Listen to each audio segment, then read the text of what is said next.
Ujú. Estamos grabando. Vamos a... Muy bien. Ok. Muy bien. Bueno, seguimos. Son universales y necesarios. Ejemplos. El todo es mayor que la parte. Ahí tenemos, ¿no?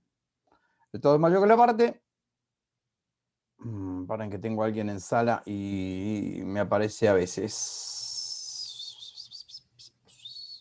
Aguárdame un segundito, no quiero dejar a nadie afuera. Ahí está. Mauricio es. Ok. Bueno, decía, el todo es mayor que la parte. Ese es un juicio analítico, es evidente, y es a priori. No tengo que ir a analizar cada todo, cada totalidad que ande por ahí dando vuelta, a ver si en una de esas alguna de sus partes no es mayor que ese todo, no. Es una evidencia, ¿está? Eso, dice Kant, no hace avanzar el conocimiento, porque si yo entiendo perfectamente que es la totalidad de algo, no necesito que nadie me explique que una de sus partes es más chica. No. Lo corpóreo ocupa lugar en el espacio. Si yo entiendo muy bien qué es un cuerpo, a Kant le va a encantar esto, cuando analicemos la estética trascendental.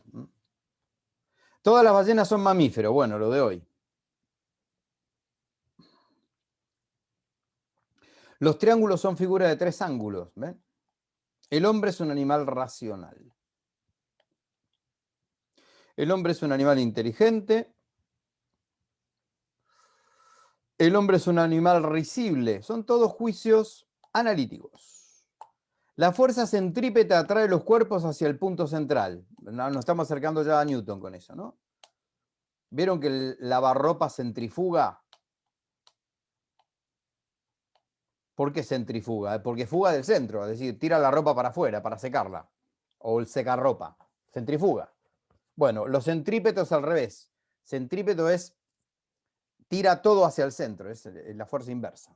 Si yo entiendo qué quiere decir fuerza centrípeta, se sobreentiende que no, acabo de admitir la Alejandra, por eso, atrae los cuerpos hacia el punto central, está diciendo lo mismo, es tautológico, en lógica se llama así, tautología, que es algo que se dice lo mismo de dos maneras diferentes, es redundante, por eso dice Kant que no hace avanzar el conocimiento, el juicio analítico, a priori. Dios es aquello mayor de lo cual nada puede pensarse. ¿Lo estudiaron eso en medieval? ¿En San Anselmo? Sí.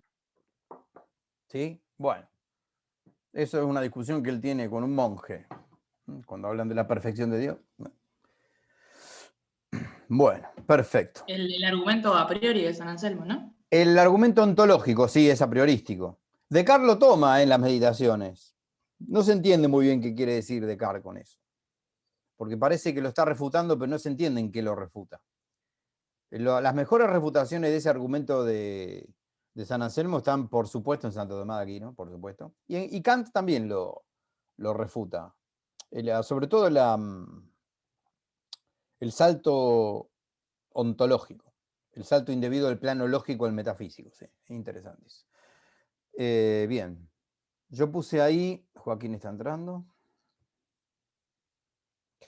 Son tautologías, profesor. Tauto quiere decir lo mismo, logía en este caso decir. Bien. Juicio analítico a priori. Juicio sintético no son evidentes. No. Y son a posteriori. Es cuando el mono se subió al árbol. ¿Tá? Fundamentan su legitimidad en la experiencia. ¿Se nota que esta tarde estaba apurado y haciendo otras cosas yo cuando escribí esto? Sí. Fundamentan su legitimidad en la experiencia. Son particulares y contingentes, cuando no singulares y contingentes. Pero atención con la contingencia, porque allá los analíticos serán necesarios. Lo necesario no puede no ser, mientras que lo contingente sí. Lo contingente es, pero podría no ser, ¿se acuerdan? De primer año. Bueno, nos exprimíamos los sesos con esas clases, ¿no? Me parece a mí, no sé. Bueno, Su contrario es posible. Claro, en lo contingente su contrario es posible. Yo existo contingentemente. ¿Es posible que no existiera? Sí, totalmente posible. Claro que sí. Vamos a ejemplos. Algunas mujeres son elegantes. No está muy prolijo, ¿eh? Falta mayúsculas. ¿No? Algunas mujeres son elegantes. Sí. Pero eso no es ni a priori ni evidente, ¿no? Para nada. Hay que ir a verlas, que yo, a ver de qué mujeres se estará hablando, de qué zona del mundo, a ver si son elegantes o no son elegantes. ¿No? Algunas mujeres son elegantes. Podría ser que ninguna lo fuera o que todas lo fueran. La veracidad de ese juicio se corrobora, se legitima, no se corrobora, perdón, no se corrobora, se legitima, ojo con eso, ¿eh? Se funda en la experiencia. ¿Por qué me corrijo así tan con la palabra? Porque yo los juicios analíticos, los juicios a priori, yo los puedo corroborar en la experiencia. Puede haber un correlato empírico de que la suma de los ángulos de un triángulo da 180 grados, siempre. ¿De qué manera puedo corroborarlo en la experiencia? Agarro el pizarrón, dibujo un triángulo, mido los ángulos, hago la suma de los ángulos y me da siempre 180. Y lo que hace la maestra cuando nos enseñó matemática en la escuela, o los profesores de matemáticas en eso. Corroboran en la experiencia del aula, del pizarrón, de la tiza, que lo que está diciendo la matemática se puede además mostrar, pero no se funda en esto que muestra el profesor en la pizarra. Eso diría un empirista. El empirista diría que la matemática sería fruto de muchas repeticiones de cosas y creemos que esas son verdades universales. No, no señor. Otra, todos los parisinos hablan francés. También. Podría ser que alguno no hablara francés, algún parisino. Parisino de París, ¿no? Porque es mudo, por ejemplo. ¿Puede haber algún parisino mudo? Y no habla francés, ¿no es cierto? ¿Ve? El agua hierve a 100 grados. Yo tenía un profesor que siempre decía, era de física, el agua hierve a 100 grados y el ángulo recto a 90. Es un chiste, perdón, es un chiste. El agua hierve a 100 grados. Eso es de experiencia. ¿Sí? No en todo el globo terráqueo hierve a la misma temperatura el agua. No. Podría hervir a 110, por ejemplo. ¿Sí? Pero hierve a 100. Algunas aves son migratorias. ¿Se acuerdan de los silogismos? Esto lo saqué de algunas proposiciones. Algunas aves son migratorias. Bueno, podría no ser que alguna migrara, podrían ser no migratorias, tranquilamente. Y serían tan aves como las que migran. Si ninguna migrara, no dejarían de ser aves, ¿ven? No es evidente. Tampoco es necesario. Y tampoco es a priori. Bueno, los argentinos gustan del fútbol también, es otro juicio. Sintético a posteriori. Tomás levantó la mano, no lo veo porque no estoy viendo a todos. Hable nomás, por favor. Sí, quería preguntar por qué el agua, o sea, no porque el agua hierve a 100 grados, sino que esto es una verdad que es algo repetitivo y que se da siempre. ¿Por qué lo incluimos en este grupo? Por la ley de la regularidad de la naturaleza. La ley de la regularidad de la naturaleza es como es, pero ¿podría ser de otra manera? Esa es la pregunta que te tenés que hacer. ¿Podría hervir a 90, no a 100? ¿O es imposible? ¿Contesto con la pregunta? Claro, entiendo, pero también así podría ser la geometría, o sea, bueno, no, en justo ese caso no. Entiendo y voy a seguir pensando. Bueno, pero a ver, pero encarémosla otra vez la pregunta. No la quería obturar la pregunta. No, es que voy pensando y me contesto solo, así que No, ahí no te voy. animás Gracias. a formularla otra vez. Por ahí yo no la entendí bien del todo. Me quedó como un bachecito en la pregunta. ¿Podés ir de vuelta a la del agua? Claro, el agua hierve a 100 grados. Entonces yo digo, es una generalidad, Ah, así como que el triángulo forma 180 grados, ¿no? sí, sí. Ah, pero Entonces, ¿por qué es que lo consideramos dentro de este grupo? también es una generalidad que a la mayoría de los argentinos les gusta el fútbol, ¿sí o no? No a todos, a la mayoría. Sí, Y podría ser que no les gustara el fútbol. Ya sé que les gusta, ¿eh? Pero podría ser que no les gustara, que les gustara el básquet. claro, podría ser, pero el hecho es que se da igual. Y es algo que es regular en todos los lugares del mundo, el agua hierve a 100 grados. O sea, ahí venía mi duda. Creo que además no es exactamente así, pero ahí yo tengo mis dudas porque en No, no, la física no en es... la altura, En la altura no. hierve a menos temperatura. Sí, creo que sí. Creo que sí. Pero suponte que lo que dice Tomás fuera así. Sigue siendo una contingencia. Es decir, que se dé siempre no quiere decir que sea necesario. Que se dé siempre no quiere decir que sea universal. Atendi, ¿eh? Eso es lindo. Me parece que entramos en un punto bastante lindo del problema. Porque no hay posibilidad de que la sumatoria de un triángulo, de los ángulos internos de un triángulo, no hay forma de que no den un ángulo llano. No hay manera. Dibuje el triángulo que dibuje. Siempre va a quedar una línea así. El ángulo es de 180 grados. Siempre. Mientras sí existen posibilidades de que el agua, en vez de hervir a 100, hierva a 104 o a 92. De hecho, sucede cuando uno cambia o de latitud o de altura. Mientras que puedo estar dibujando triángulos toda la historia de la humanidad y nunca me va a dar un grado más que 180.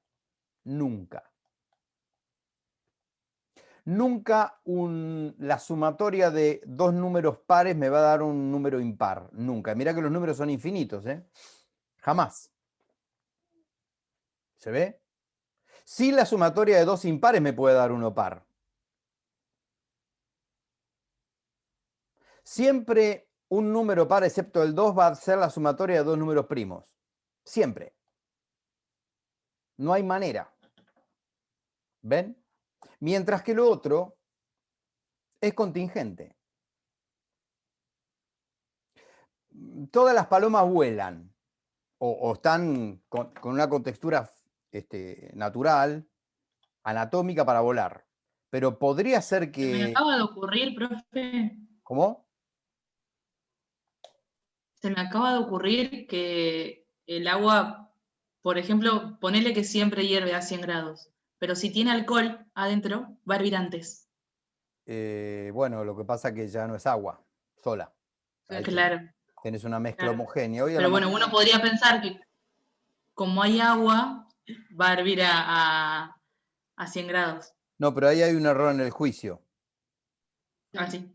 Porque yo creo que hay agua, pero hay agua con alcohol. Sí, ahí lo que estaba Intentando pensar un ejemplo en el que no se diera. lo que está presentando ebullición antes es el alcohol. Pero como forman una mezcla homogénea, el alcohol y el agua, porque una vez que se juntan no los puedes separar. Por lo menos caseramente. Si uno hierve antes que el otro, seguramente en laboratorio se pueda sacar primero el alcohol y después el agua. Habría que hablar bien finito con un físico de esto, ¿no? Tomás, no sé si eché algo de luz. Sí, sí, está mucho más claro. Bueno, Lo que pasa es que muchas veces es como que venís tan embalado en lo que podés pensar y cuando te da vuelta un poco la pregunta, te saca de contexto y está genial. Así que gracias. no, al contrario, gracias a vos. Bueno, hay que acostumbrarse a esto que dice Tomás, futuros profes de filosofía, porque nuestros alumnos, sobre todo en secundaria, preguntan desordenadamente y te desordenan a vos con la pregunta. Por eso que algunos docentes que por ahí no gozan de mucha flexibilidad cognitiva, digo, no le gusta ni medio las preguntas, la mano levantada, pero la clase es así, ¿sí? El alumno te desacomoda. Cuanto menos sabe el alumno, te desacomoda más. Yo lo veo en el profesorado ¿sí? No es lo mismo un chico de primer año de lógica preguntando sobre filosofía que un alumno de tercero en nociología. Es más ordenado para preguntar, sí. Claro. Bueno. Vamos al problema. No entramos todavía en el problema, ¿eh? Acá viene el problema, por eso lo puse en rojo.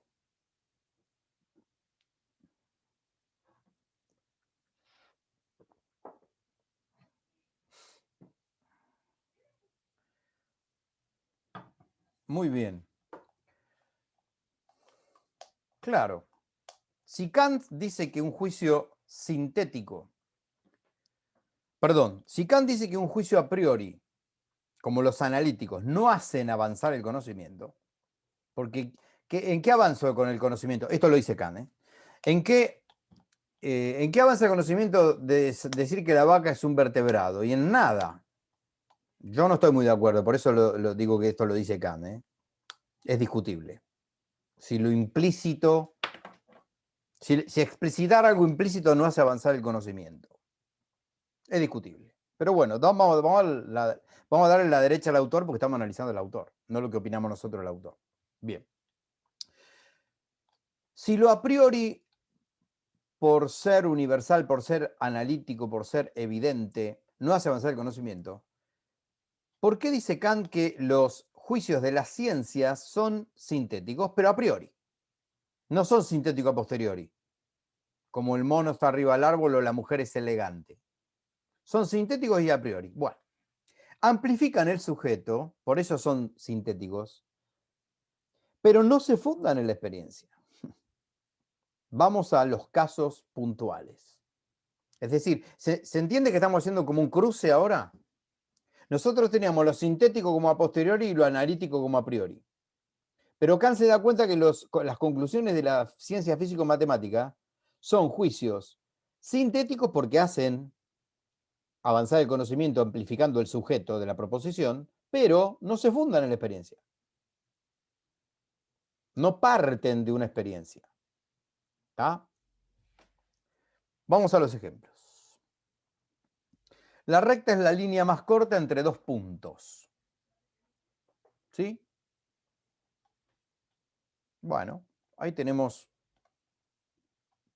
un postulado de la geometría, de la matemática en el espacio sería. La recta es la línea más corta entre dos puntos. ¿No es un juicio analítico ese? Pregunto. ¿Por qué dice Kant que esto es un juicio sintético? Abro el juego, ¿eh?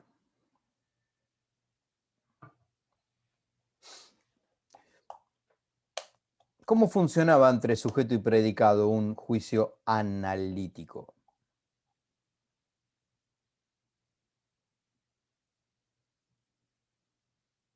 ¿Qué analizábamos? El analítico analizaba las partes. Pero sobre todo, ¿cuál? Muy bien. Básicamente analizaba el sujeto. Sujeto. Si yo digo que la vaca es un mamífero, surge de analizar el concepto vaca, lo que estoy analizando es el sujeto. ¿Cuál es el sujeto en la recta? Es la línea más corta entre dos puntos. La recta, ¿no? Pregunta Kant y pregunto yo. En el término recta, ¿está implícita la noción de línea? Acá está el predicado, ¿no? Es la línea, es el predicado. Volvamos al cole. Sujeto, la recta, es la línea más corta entre dos puntos, predicado. ¿Sí? Bien. Vamos a analizar el predicado a ver si sale o no del análisis del sujeto. Esta parte del predicado es la línea. Que la recta es una línea. ¿Sale del sujeto? Está predicando eso, sí. Sí, la recta es una línea. La curva también es una línea. Pero hasta ahí estaremos en un juicio analítico. Si yo digo la recta es una línea, es como que yo te diga la vaca es un animal. Sí, claro, más vale que es un animal, ya lo sé. Si sé lo que es una vaca, sé que es un animal. Pero el juicio se determina, se configura formalmente en, es la línea más corta entre dos puntos. ¿Está en el sujeto recta el ser la más corta entre dos puntos? Esto es lo difícil. Quiero saber primero si se entiende la pregunta. En el concepto recta, ¿está la noción de ser más corta o más larga entre dos puntos? No digo que lo sea o no lo sea, digo si el concepto recta encierra la dimensión de longitud, por ejemplo. Corto, largo se refiere a longitud, ¿no? Recta, ¿qué quiere decir? Para una línea. ¿Cuándo una línea es recta? Cuando no está desviado. Cuando Bueno, une dos puntos. cuando no está desviada, cuando no es curva, bien, vamos por la negativa. Cuando los puntos se siguen todos en la misma dirección, se podría decir así, ¿no? Acuérdense que la recta es una sucesión de puntos, ¿no? Bueno, en la noción de recta está la noción de línea, pero no está la noción de ser más corta, más larga, más o menos corta, más o menos larga, ¿no? No está la noción de longitud, está la noción de rectitud en la recta. Luego, la noción de que la línea es la más corta Pero entre dos dice puntos. 2 puntos. ¿Cómo? Especifica 2 puntos, ¿Especifica 2 puntos del qué? que es corta en 2 puntos. Entre 2 puntos. Pero, Y porque son los elementos que necesitas para formar una recta. perdón, Natalia fue la que habló porque estoy viendo algunos nomás. Natalia, no sé si es una pregunta lo que estás haciendo o si es una afirmación.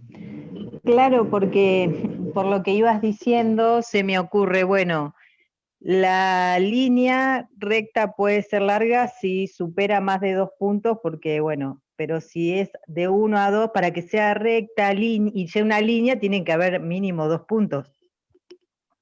Porque con un punto no haces una línea. No, bueno, está muy bien. Ahora entendí perfectamente. Sí. Estos 2 puntos se están refiriendo externos a la recta.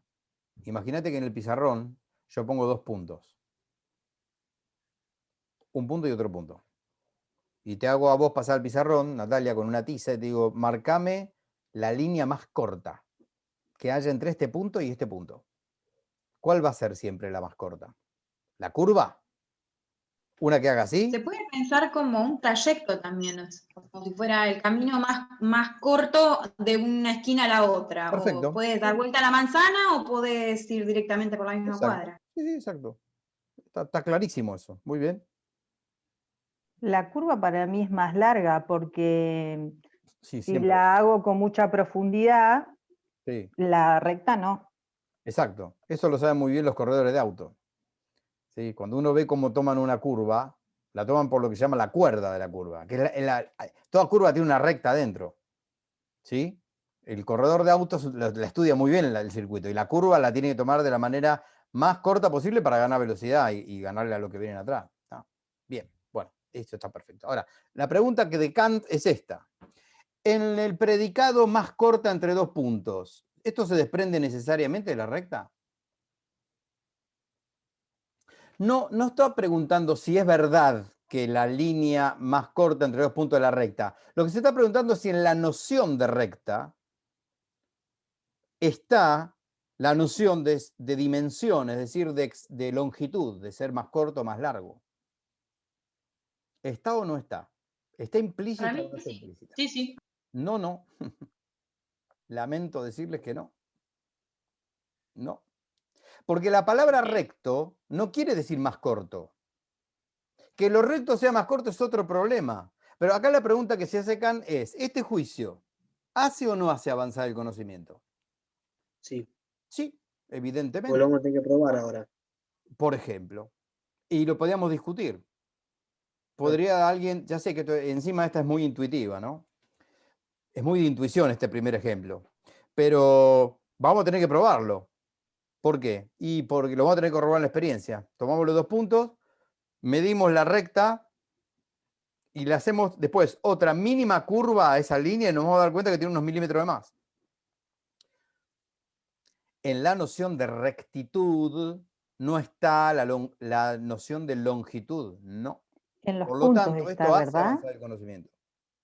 Profe, ¿Eh? en los puntos determina la longitud de la recta. Sí, en la sucesión. Depende de dónde yo ponga los puntos, va a definir o sea, el largo Sí. o corto de la recta. Sí, evidente. Pero en la noción de recto no está ser más largo o más corto en la no. trayectoria entre dos puntos externos a la recta. Eso es lo que tenemos que ver. ¿Se ve? Es un juicio sintético porque nos amplifica el sujeto. Yo sé lo que es una línea recta, pero nunca me había puesto a pensar si era la línea más corta o no entre dos puntos. Siempre lo va a ser, pero no quiere decir que esto esté implícito una cosa dentro de la otra.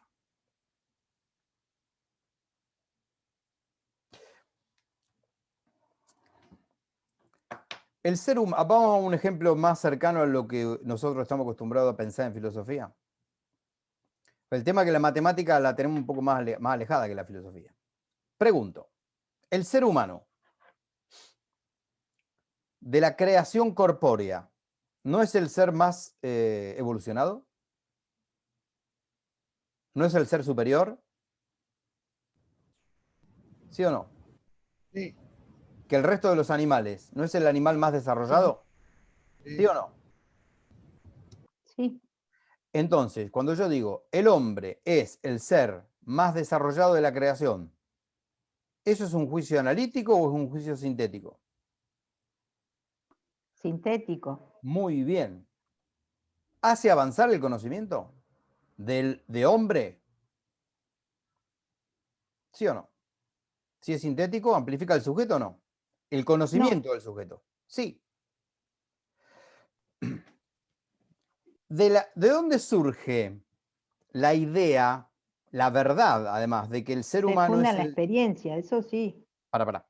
¿De dónde surge la veracidad del juicio de que el ser humano es el más evolucionado de la creación? ¿De estudiar la esencia del hombre? ¿O de compararlo con el resto de las especies? De la comparación. Muy bien. ¿Me tuve que ir del sujeto o no? Sí, Sí, señor. Por lo tanto, si yo me dedicara a estudiar específica y únicamente la estructura humana no me dice que no hay otra especie que no sea superior a ella. Y mucho menos me dice que haya especies que sean inferiores. Si yo me pongo a estudiar al hombre como sujeto sintáctico, digo, en ningún dato humano figura que no haya otra especie superior o inferior. Porque de hecho podría existir solamente el ser humano, ya sabemos que no existe el único. ¿Está? Entonces, cuando yo digo que el hombre es el ser más evolucionado o el más desarrollado, eso es un juicio sintético. ¿Por qué? Y porque me tuve que salir del mero análisis del sujeto hombre, lo tuve que comparar con otras especies y ver que era la más desarrollada. Esto es lo que está pasando acá con la recta. En la noción de rectitud no está la noción de ser más corto, más largo que qué sé yo qué, ¿no?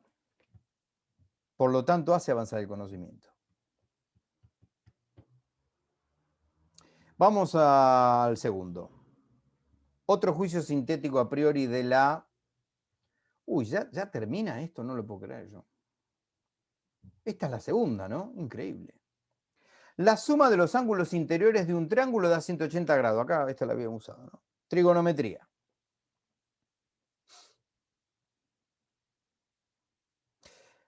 ¿Cuál es el sujeto acá? Pero qué desastre, qué mal que escribí yo. La suma de los ángulos interiores de un triángulo es 180 grados, profesor. Bien, acá el sujeto es mucho más grande, ¿no? La suma de los ángulos interiores de un triángulo. Vamos a entender eso como concepto. Es un concepto complejo. La suma de los ángulos interiores de un triángulo. ¿Entiendo qué es la suma de los ángulos interiores de un triángulo? ¿Sí? es tomar un... lástima que no puedo... Esta si la pudiera girar tengo el pizarrón acá. Y no me voy a poner a dibujar en este. No. Imaginemos un triángulo. ¿Qué quiere decir la suma de los ángulos interiores de un triángulo? Bueno, todos los ángulos interiores. Ahora, necesariamente al entender yo qué es sumar ángulos interiores, ¿me aparece automáticamente el resultado? No, No. de ninguna manera. Pero profesor, ¿no es que siempre da 180 grados? Claro que sí, no lo dijo el profesor, ¿no? No, sabemos que no. Lo dijo Euclides eso, no lo dije yo. Y esto no es así porque lo dijo Euclides, esto es así porque es así, aunque no lo haya dicho Euclides. Me refiero a que la noción de sumar 180 grados no está implícito en la esencia de sumar ángulos interiores de un triángulo. Que no haya otra posibilidad de que nos dé un ángulo llano no quiere decir que en el concepto suma de ángulos interiores de un triángulo haya número alguno, 180 o lo que fuere. No.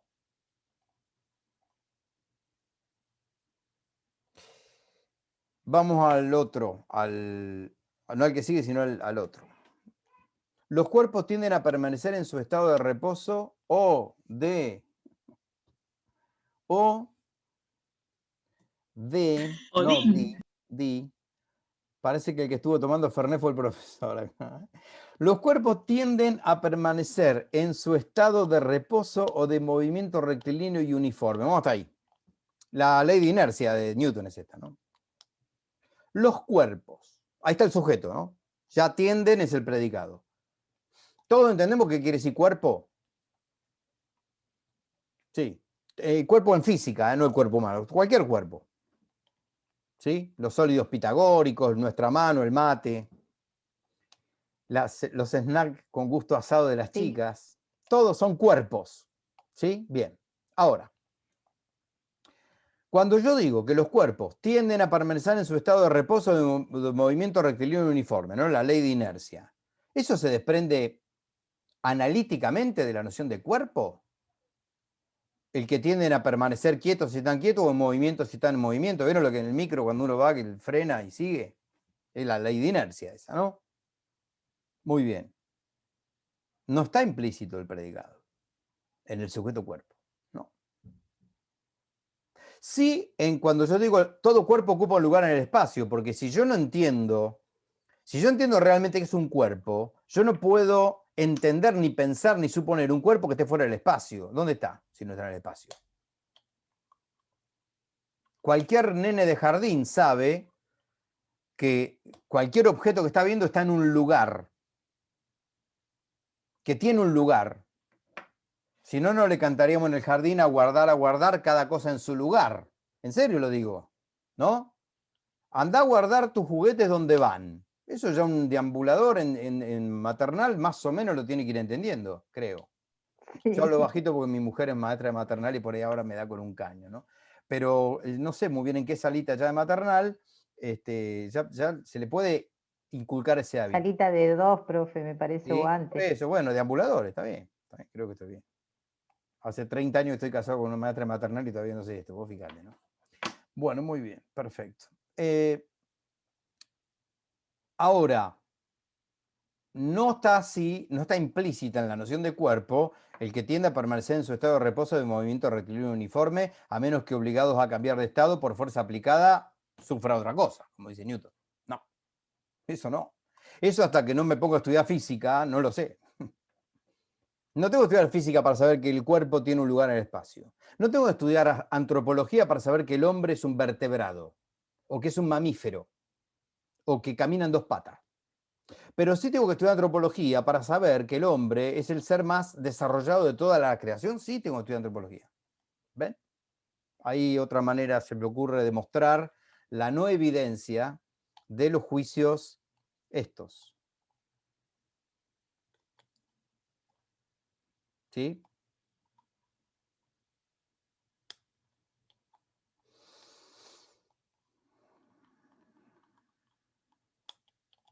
Bueno. ¿Se entiende dónde está el problema? Pregunto yo el viernes a las 9:18 de la noche, faltando unos 4 minutos. ¿Cuál es el problema? Que las ciencias dan juicios que hacen avanzar el conocimiento, como dice Kant, amplifican el sujeto, pero no se fundan en la experiencia. No. Yo no puedo tener experiencia de todos los triángulos. No puedo tener experiencia de todas las rectas en todos los puntos. Y mucho menos de todos los cuerpos, a ver si tienen o no tienen ley de inercia. No. Yo puedo a lo sumo dibujar un par de triangulitos en el pizarrón, agarrar un transportador y mostrar a los chicos que siempre un isósceles, un escaleno, un rectángulo, triángulos, dan siempre 180 grados. Pero llega un momento que la inteligencia desprende sola, se da cuenta, además de lo que le muestre yo en un pizarrón, que eso va a ser siempre así. La pregunta de Kant es, ¿de dónde saca la inteligencia elementos para juzgar de que esto que yo le mostré en 3 o 4 casos se va a dar siempre e irreversiblemente? ¿Sí? ¿Se entiende el problema? ¿Sí? Sí, yo lo entiendo también desde otro lugar, porque es obviamente, si yo hago una serie de experiencias, o todos tenemos una serie de experiencias con los cuerpos que entran en movimiento cuando le aplicamos una fuerza, y las características de un cuerpo, ¿no? Con respecto al reposo y el movimiento, no hay manera, desde la teoría y desde la práctica, que eso no se produzca. Entonces lo universalizamos obligadamente. Tenemos Profe, una ¿y entra lo gravedad de y las hay leyes? una serie de condiciones que hay que se produzca esto. No estamos en el espacio, que podemos suponer que no puede pasar eso en el espacio, pero se universaliza desde la práctica y desde la teoría, desde la lógica también. No entiendo la idea de él, digamos, como dudando, digamos, que esto no podría ser siempre así. No, yo por ahí me expliqué mal entonces. No, Kant no es que está dudando de que esto no sea así. Él no duda de que esto sea así. Él se está preguntando cómo la inteligencia puede llegar a universalizar algo que no está implícito en el sujeto de la proposición y cómo una experiencia puntual le lleva a transformar esa experiencia en una ley universal. La famosa manzanita de Newton, que se le cae arriba de la cabeza y él empieza a pensar la ley de gravitación universal, la ley de gravitación de los cuerpos, ¿cómo es que él de la manzanita llega a la conclusión de que esto pasa en todo el universo? Esto es lo que se pregunta Kant. ¿Qué elemento hay en la inteligencia que lo hace saltar a lo universal en base a lo particular? A ver, ojo al piojo, que la física no muere acá. A partir de la relatividad de Einstein esto empieza a tambalear, esto de que en todos lados sucede lo mismo. Ojo, la ley de inercia, la ley de gravitación. Bueno, cuando se corte, nos vemos la próxima, no volvemos a subir. Esto es medio tirano, ¿no? Lo del tiempo. A veces por ahí esta pregunta da para más, pero me parece que volver a subirnos y todo, no sé. Como quieran, yo no tengo problema, pero no sé. Yo no tengo drama, no sé los demás. Bueno, no sé, si quieren seguir un poquitito más, como quieran, ¿sí? No sé, Mauricio, si por ahí llegué a entenderte del todo.